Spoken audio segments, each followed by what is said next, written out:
Profesora, buenas tardes. El día de hoy voy a exponer sobre la reforma agraria y el fin de la servidumbre en el Perú. La reforma agraria peruana fue una de las más radicales en América del Sur. Las condiciones internas para su realización se presentaron en los años 50 del siglo recién pasado, y fueron varias, pero la que más resaltó fue la migración del campo a la ciudad, ya que esta se incrementó porque la población rural tenía el temor porque la pobreza comenzaba a aumentar. En las clases urbanas acomodadas apareció el temor de la formación de cinturones de pobreza que empezaron a rodear las principales ciudades. El presidente de ese entonces, Juan Velasco Alvarado, fue un militar y político peruano que presidió el país al frente de una junta militar, tras derrocar en un golpe de estado al presidente de ese entonces, Fernando Belaúnde Terry. La comunidad campesina de Llancho, ubicada en la provincia cusqueña de Calca, aparece como el arquetipo de esas falsas comunidades. Llancho nace en 1988 como consecuencia de esta reforma agraria, pero para ese entonces ya Velasco había fallecido. En esos 25 años, una unidad sociológicamente significativa tomó cuerpo dentro del espacio físico delimitado jurídicamente por la reforma. A pesar del poco tiempo transcurrido, constatamos el silencio que envuelve en el tema de la reforma agraria. Los más jóvenes en la comunidad ignoraron este acontecimiento, pero ellos desconocen que dentro de las tierras sobre las cuales se extiende el Llancho se encontraban anteriormente haciendas, del mismo modo que no saben que sus padres y abuelos debieron batallar para recuperar las tierras, pero forman parte de esa comunidad injustamente. ¿Cuándo comenzó la reforma agraria? La reforma agraria desarrollada por el gobierno militar de Juan Velasco Alvarado constituyó el último capítulo de un proceso que se vino desencadenando a lo largo del siglo XX. En efecto, desde inicios del siglo XX se venía planteando la necesidad de una transformación profunda de la situación económica y social del campo, generándose una nueva estructura agraria. En 1963, el gobierno de los generales Ricardo Pérez Godoy y Nicolás Lindin López promulgó la denominada Ley de las Bases para la Reforma Agraria, pero por otro lado, Fernando Belaúnde promulgó el 21 de mayo de 1964 una ley de la reforma agraria, que como característica principal tuvo que aceptar a los complejos agroindustriales azucareros y en general a la gran propiedad.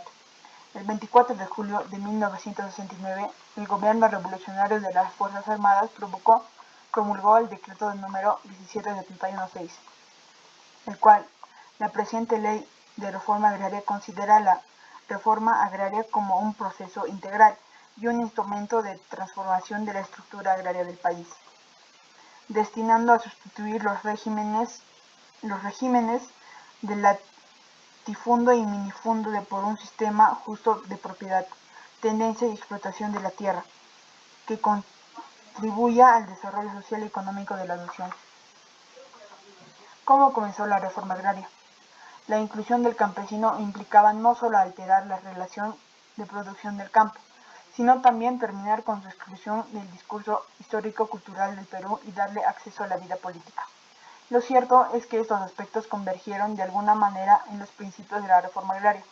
En efecto, el proyecto de Velasco pretendía redistribuir la propiedad de la tierra y en consecuencia eliminar los rasgos del viejo orden colonial y sus subsecuentes formas indirectas de explotación con el fin de que la tierra sea para quien la trabaje. Todo esto en función de su propósito fundamental, la dignificación humana de los sectores más desfavorecidos. La reforma agraria tendrá fin. En el Perú todavía la Constitución de 1979 consideraba que la reforma agraria era un proceso permanente.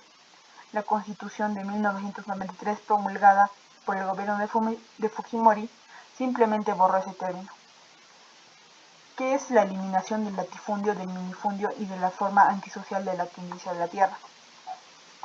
Ese término, el 24 de junio de 1969, fue dicho por el gobierno revolucionario de las Fuerzas Armadas, que promulgó el decreto de la Ley 17716, y uno de sus principales objetivos era ese, la eliminación del latifundio, del minifundio y de toda forma antisocial de tenencia en la tierra. Aún hoy, después de más de 3 décadas, la posición respecto de la reforma agraria implementa implementada por el gobierno militar del general Velasco, es utilizada para caracterizar a las personas a partir de la opción ideológica neoliberal denominante. Quienes defienden la reforma agraria son ubicados en el campo como estadistas, populistas, cepalistas, antimodernizadores, y de los que tienen escasa fe en el mercado. En resumidas cuentas, se los sitúa en el campo de lo obsoleto. ¿Por qué fracasó la reforma agraria en el Perú? Se concluye que uno de los factores por los cuales la reforma agraria fue un fracaso es para su aplicación no contó con la participación de las mismas comunidades, sino que se hicieron para ellos pero sin ellos. Se entiende así que no hubo una buena relación entre el Estado y las comunidades. Otro factor importante es que las comunidades no contaron con herramientas, proyectos y especialistas para así lograr beneficios a largo plazo, y que de esa forma los campesinos acaben con la dependencia de otros elementos como cooperativas. Otro punto importante es que la entrega de tierras no estuvo seguida de una efectiva entrega de titulaciones, de que se encargaran las mediciones post-reforma. Sin embargo, se rescata la valoración social que significó la reforma, pues pretendió terminar con los opresores de los campesinos y revalorar al campesino. Segunda reforma agraria. La emergencia sanitaria por la COVID-19 ha generado efectos colaterales en el desarrollo global, teniendo un impacto en el sector agrario y de riego del Perú. En el contexto del Ministerio del Desarrollo Agrario y de Riego, han planteado 9 ejes o líneas estratégicas de gestión de la segunda reforma agraria, con las pretensiones orientadas en las demandas de los productores y sus organizaciones de nivel nacional y lograr una adecuada provisión de servicios del Ministerio.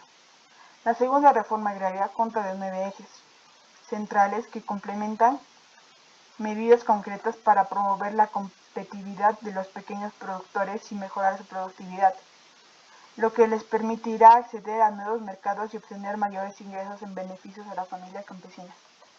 Conclusiones. La reforma agraria fue un acto de justicia que permitió el acceso directo de las tierras a un gran número de pobres rurales, pero al momento de repartir las tierras algunos campesinos no recibieron nada y se molestaron aún más porque el gobierno se olvidó de ellos. Se frenó la productividad agraria, violó los derechos básicos de la propiedad privada de los ciudadanos de todos los niveles socioeconómicos que hasta el día de hoy no se pueden solucionar. Muchas gracias.